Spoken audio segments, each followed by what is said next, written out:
Hey, love. Welcome back to the LiftOneSelf podcast. I'm your host, Nat Nat. If this is your first time here, welcome home. And if you're returning, thank you for being on this journey with me. If this podcast supports you, please like, share, and leave a review. It helps more people find this space, and it lets me know it's landing where it's meant to. Now it's Tuesday, the day after a long weekend. And if you're anything like me, you might be feeling that tiredness in your muscles, in your bones, that little bit of grogginess in your throat, as you can hear in my voice. It's not the draining kind, though. Sure, there might be a little brain fog, but there's also a sense of alertness underneath it. This is a different kind of tired, the kind that comes from creating memories, from connecting, from being in your body, from actually living. And that kind of living, that's a form of rest too, because rest isn't always about lying down. Sometimes it's dancing, laughing, walking, choosing yourself, doing what you wanted to do, and letting your nervous system soak it all in. And that was this weekend for me. It's been a long time since I felt that kind of momentum of go, go, go. My cousin came for a surprise visit. We took in Dale on Friday night and we laughed. Saturday morning, we went for breakfast and connected with my oldest, Javon. Then in the afternoon, we hit up Urban Fresh Organic Farm.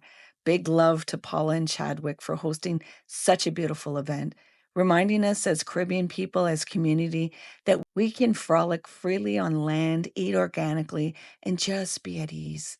And listen, they'll have their organic eggs out in August, so keep an eye out. Later, I went to Wakefield, and if anyone else was on the Quebec side, you felt that thunderstorm. We had to pull over on the side of the road. It was a little unnerving. There was stress, yet we made it through it. Saturday night, bartending. Sunday night, bartending again.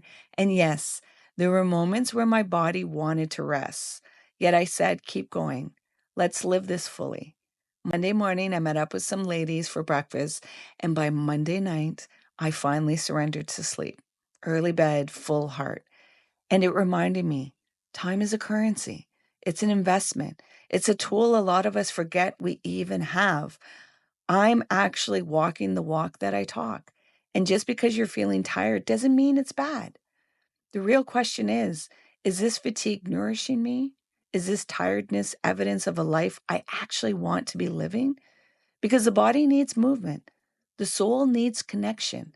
This weekend, I gave myself all of that, and it's left me full.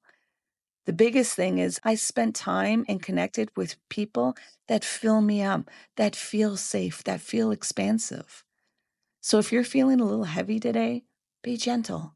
You just carried something beautiful.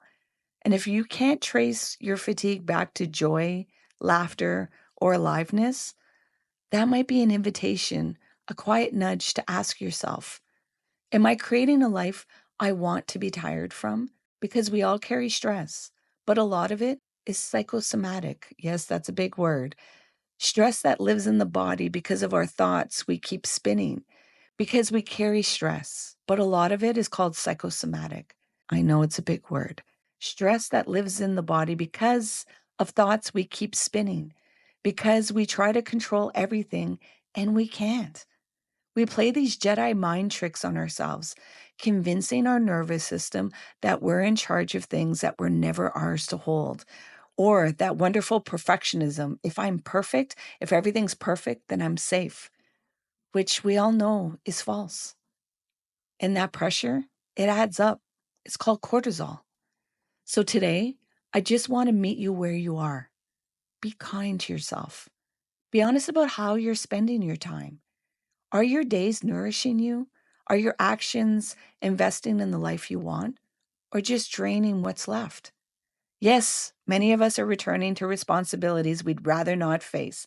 Hello, alarm clock, waking up the twins for school schedule, and hello, podcast recording.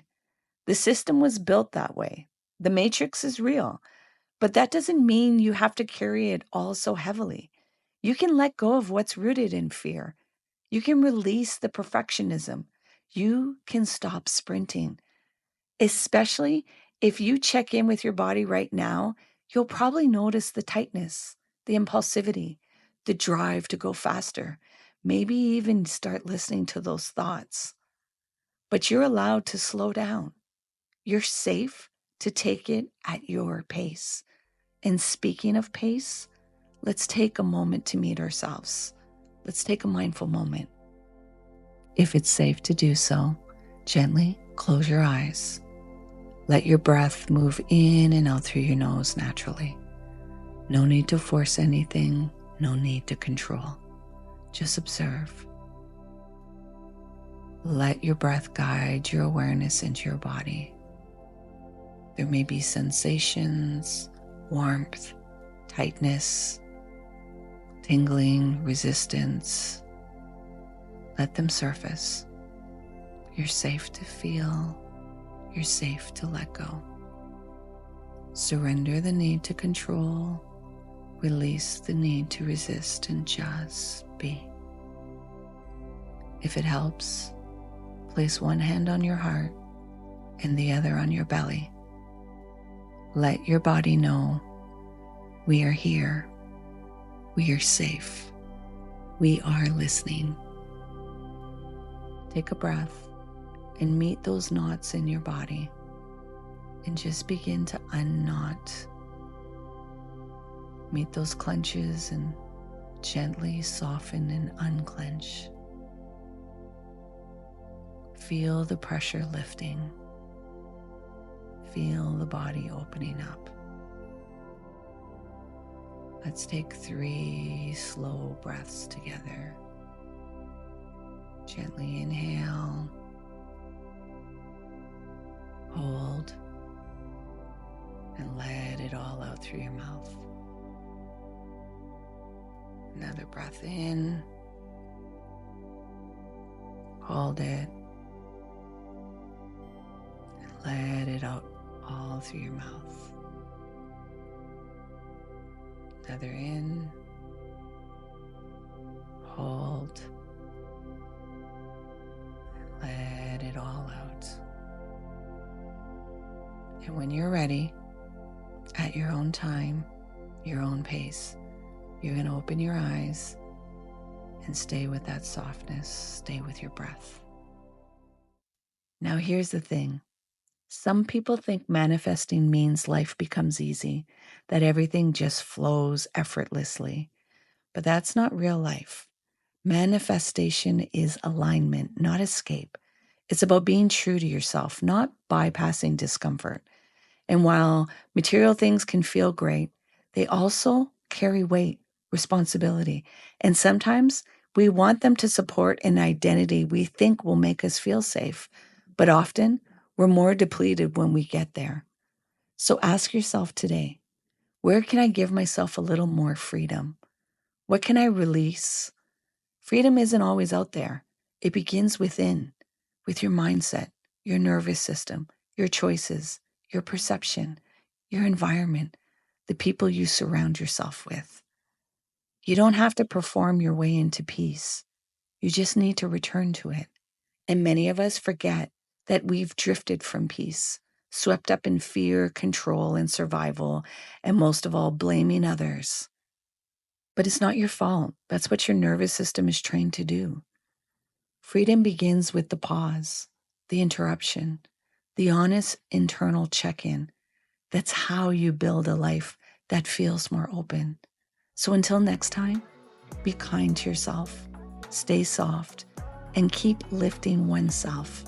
And please remember, time is a tool, not a toy. Use it wisely.